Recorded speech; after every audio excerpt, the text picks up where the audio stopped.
బాధాకరం. యుగ పురుషుడు పర్పస్ కోసం పుట్టిన వ్యక్తి ఈరోజు చనిపోవడం జీర్ణించుకోలేకపోతున్నాం. రామోజీరావు గారు నాకు అనునిత్యం సాధన చేసింది, సమాజ హితం కోసం పనిచేశారు, ఈ తెలుగు జాతి కోసం పనిచేశారు. ఒక మామూలు గ్రామంలో పుట్టి సాధారణ కుటుంబంలో పుట్టి ఒక అసాధారణమైన వ్యక్తిగా తయారు కావడమే కాకుండా ఆయన ఈరోజు చూస్తే ఒక వ్యక్తి కాదు, ఆయన ఒక వ్యవస్థ కింద తయారయ్యారు.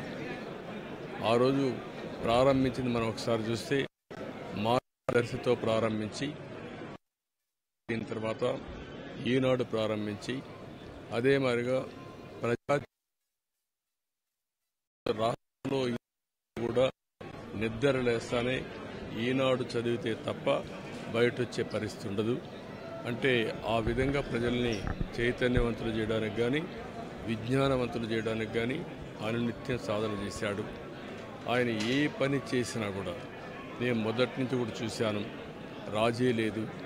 40 ఏళ్లుగా నేను ఆయనతో కలిసి ఉన్నప్పటికి కూడా, ఆయన పరిచయం ఉన్నప్పటికి కూడా ఏ రోజు కూడా ఆయన ఒకటే చెప్పేవాడు, మీరు ఏమి చెప్పినా నేను మాత్రం ధర్మం ప్రకారమే పనిచేస్తాను, విధి నిర్వహిస్తాను తప్ప నేను ఎల్లప్పుడూ ప్రజాపక్షానే ఉంటానని చెప్పి స్పష్టంగా చెప్పిన వ్యక్తి రామోజీరావు గారు.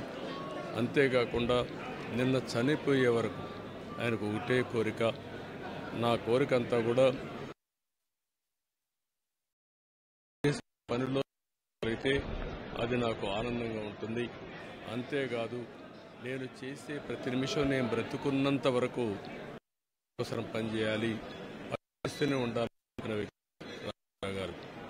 కానీ ఈరోజు మనం చూస్తూ ఉంటే ఆయన నిర్మించిన వ్యవస్థలు శాశ్వతం, ఈనాడు శాశ్వతం.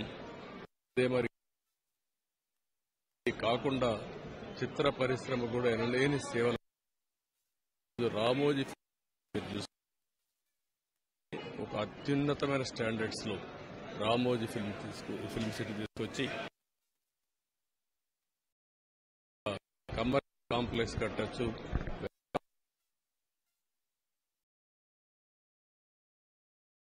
రాష్ట్రానికి ఆదాయం రావాలి,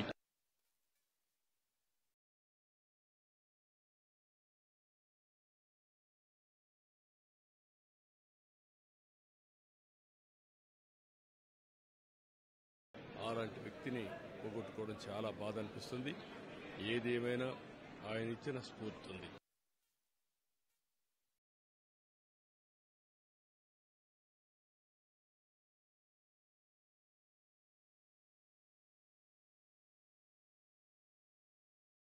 మొన్న కూడా మీరు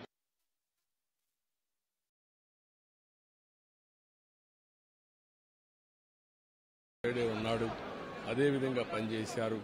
అందుకే ప్రజల్లో ఒక అచలమైన ఆయన జీవితం మొత్తం ఆయన సంపాదించిన విశ్వసనీయత. అలాంటి వ్యక్తిని పోగొట్టుకోవడం చాలా బాధేస్తుంది. ఏదేమైనా ఆయన ఆశయాలు తెలుగు జాతికి ఉన్నాయి.